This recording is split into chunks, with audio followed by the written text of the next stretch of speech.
네가 어디에 사는지를 내가 아노니 거기는 사탄의 권자가 있는 데라. 네가 내 이름을 굳게 잡아서 내 충성된 증인 안디바가 너희 가운데 곧 사탄이 사는 곳에서 죽임을 당할 때에도 나를 믿는 믿음을 저버리지 아니하였도다. 그러나 네게 두어 가지 책망할 것이 있나니 거기 네게 발람의 교훈을 지키는 자들이 있도다. 발람이 발락을 가르쳐 이스라엘 자손 앞에 걸림돌을 놓아 우상의 제물을 먹게 하였고 또 행음하게 하였느니라.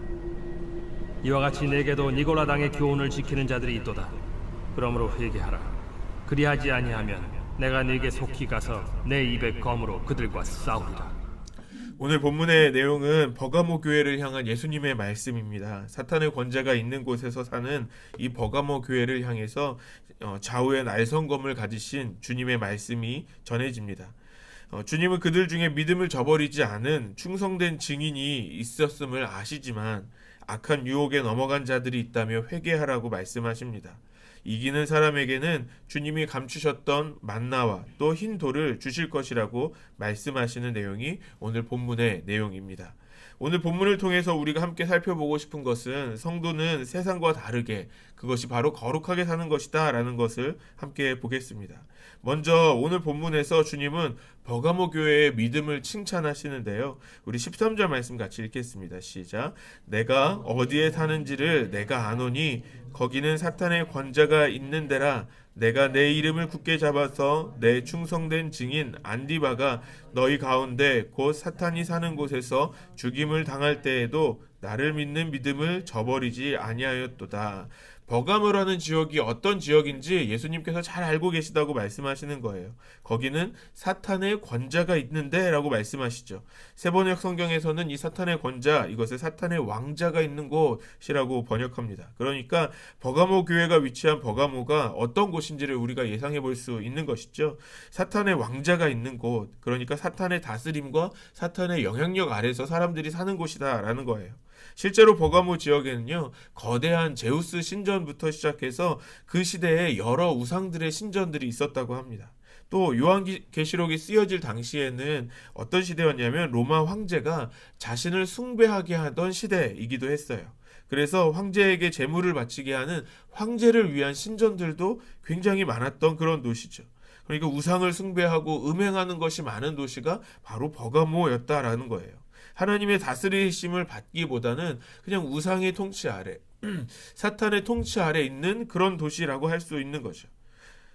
그런 땅에 놀라운 건 교회가 있습니다. 그리고 그런 땅에서 성도들이 믿음을 지키고 살았다라는 것을 말씀하시는 거예요. 그런데 버가모 교회에 어려운 일이 있었어요. 어떤 어려운 일이 있었습니까?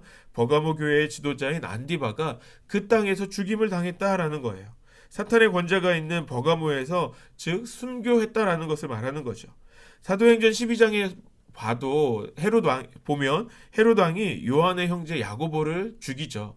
그리고 베드로도 잡아서 옥에 가두고 다음날 죽이려고 했어요. 왜 그렇게 했습니까? 교회의 지도자들을 잡아서 죽이면 교회가 흔들리고 또 알아서 흩어질 거라고 생각했던 거예요. 시간이 지나서도 마찬가지였던 거죠. 그런데 버가모 교회는 어떻습니까? 그런 어려움이 닥칠지라도 그 믿음이 흔들리지 않았다라고 말씀합니다. 믿음을 저버리지 않았다라고 하는 거죠. 우리에게도 이런 믿음이 필요한 줄 믿습니다. 사탄이 우리에게 하려는 일은 우리의 믿음을 흔드는 것이죠. 우리의 믿음을 저버리게 만드는 것이에요. 그런 영적인 공격이 우리의 삶 가운데 늘 계속되고 있는 것입니다. 그런데 오늘 버가모 교회는 그런 심한 공격이 있었어도 믿음을 저버리지 않았다라고 말씀하십니다. 우리의 믿음이 이런 버가모 교회와 같은 믿음이 되기를 소망합니다. 우리의 믿음을 저버리게 만드는 어떤 어려운 시험들, 어떤 어려운 공격들이 있을지라도 믿음을 지키는 저와 여러분들 되시기를 소망합니다. 그런데 여기까지만 보면 버가모 교회가 너무 대단하게 보이잖아요. 그런데 버가모라는 도시, 이런 도시 안에서 믿음을 지키는 것만으로도 대단해 보이는데 거기다가 그 충성스러운 증인 안디바가 죽었어도 계속해서 믿음을 지켜요. 이 더 이상 복음으로 살기 어려운 동네인데 그 동네에서 그렇게 잘 살아가는 거예요. 아무리 복음을 전해도 받아들이지 않는 그런 동네에서 어떻게 보면 포기할 수도 있을 만한데 계속해서 버가모 교회는 믿음을 지켜가고 있다는 것입니다. 우리 주님이 그것을 너무 기쁘게 여기시는 줄 믿습니다. 그런데 주님의 칭찬은 이 이상 더 가지 않습니다. 14절과 15절 말씀 같이 읽겠습니다. 시작. 그러나 내게 두어 가지 책망할 것이 있나니 거기 내게 발람의 교훈을 지키는 자들이 있도다. 발람이 발락을 가르쳐 이스라엘 자손 앞에 걸림돌을 놓아 우상의 제물을 먹게 하였고 또 행음하게 하였느니라. 이와 같이 내게도 니골라 당의 교훈을 지키는 자들이 있도다. 그런데 버가모 교회 안에 보니까 믿음을 지키는 자들만 있었던 것이 아니라는 거예요. 발람의 교훈을 지키는 자들, 니골라 당의 교훈을 따르는 사람들이 있었다라고 말합니다. 이 발람의 교훈은 무엇입니까? 이스라엘 자손 앞에 걸림돌을 놓은 발람의 일을 이야기하시는 거죠. 우상의 제물을 먹게 하고 행음하게 만드는 거예요. 민수기에 보면 발람이 발락의 사주를 받죠. 그래서 이스라엘을 저주하려고 했지만 실패합니다.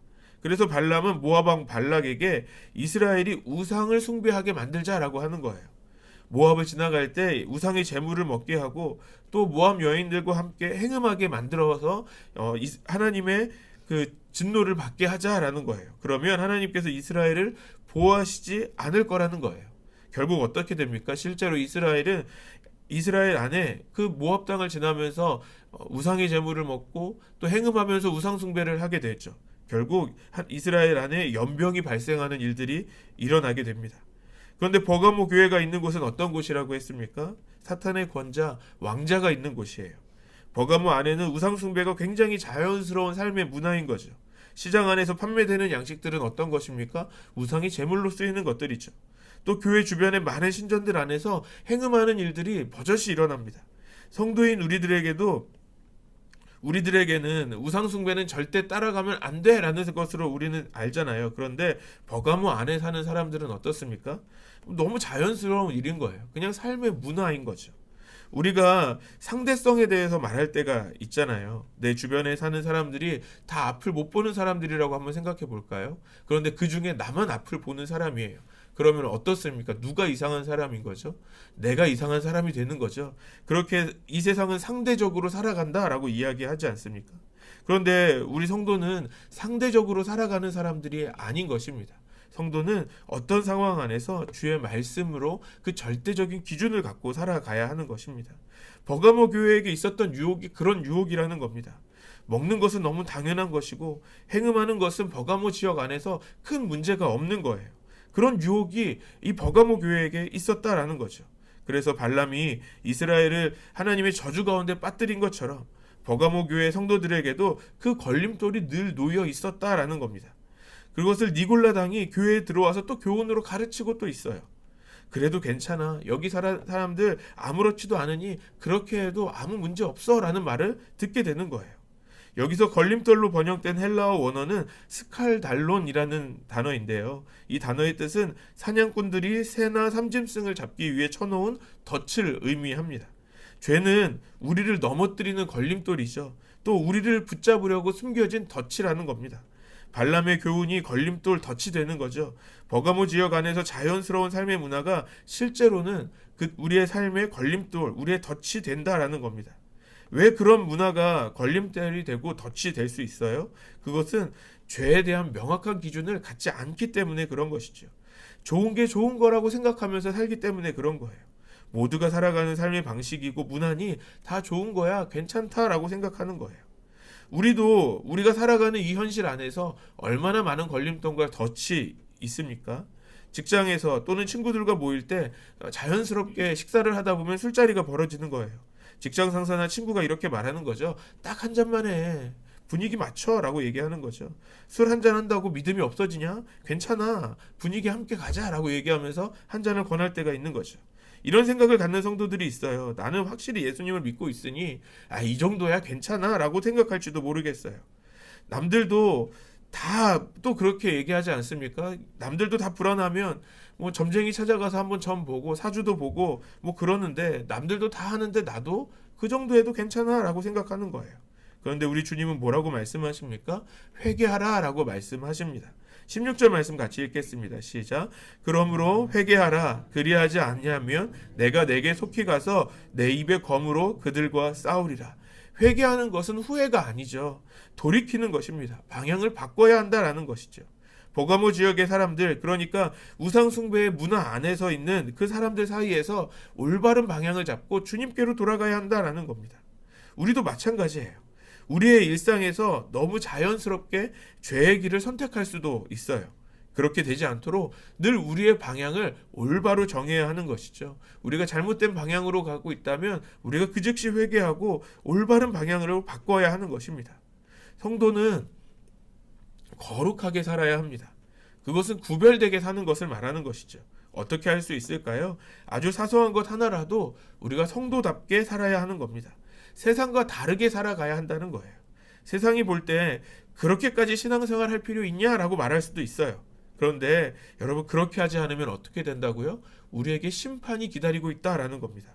16절 하반절에 예수님께서 말씀하시죠. 내가 속히 가서 내 입의 검으로 그들과 싸우리라. 이 싸움은 어떤 싸움입니까? 예수님의 싸움은 승패가 이미 결정된 싸움인 거예요. 예수님과 싸워서 누가 이길 수 있겠어요? 심판하시겠다는 것이죠. 그러니까 우리의 삶의 방향이 세상에서 주님으로 바뀌지 않게 된다면 주님의 심판이 올 수 있다라는 겁니다. 세상과 우리가 다르게 사는 것이 여러분 거룩하게 사는 것입니다. 그것은 이 세상이 보기에는 미련해 보일 수도 있어요. 어리석어 보일 수도 있죠. 좋지 않아 보일 수도 있어요. 그런데 그렇지 않은 겁니다. 하나님의 백성으로서, 하나님의 자녀로서 살아가는 우리 성도의 삶의 방식인 것입니다. 초대교회 교부 중에 요한 크리스토스톰이라는 분이 계셨어요. 그때 성도들을 향한 박해가 굉장히 심했던 그런 시대였죠. 많은 사람들이 교회에 대적이 되는 것을 보면서 크리스토스톰의 제자 중에 한 명이 이런 질문을 했습니다. 선생님, 온 세상이 우리를 반대하고 있습니다. 어떻게 하면 좋겠습니까? 라고 질문한 거예요. 그때 크리스토스톰이 이렇게 답을 합니다. 그래? 그러면 우리가 온 세상을 반대하면 되지 않느냐? 라고 대답했다는 거예요.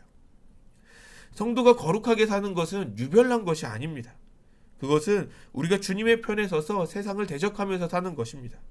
아마도 충성된 증인 안디바가 순교했던 것도 마찬가지 이유였을 것 같아요.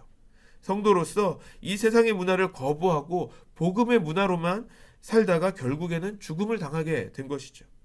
우리가 오늘 이 세상에 살아갈 때 성도로서 거룩하게 살아가야 하는 것입니다.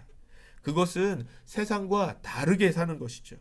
오늘 우리의 삶의 모습이 이 세상에 예수 믿는 성도의 그 거룩함을 보여줄 수 있는 그런 하루가 되기를 소망합니다. 그래서 우리 안성열린교회가 이 세상을 살아갈 때 말씀의 기준을 온전히 세우고 거룩하게 살아가는, 세상과 다르게 살아가는 우리 안성열린교회 되기를 주님의 이름으로 축원합니다.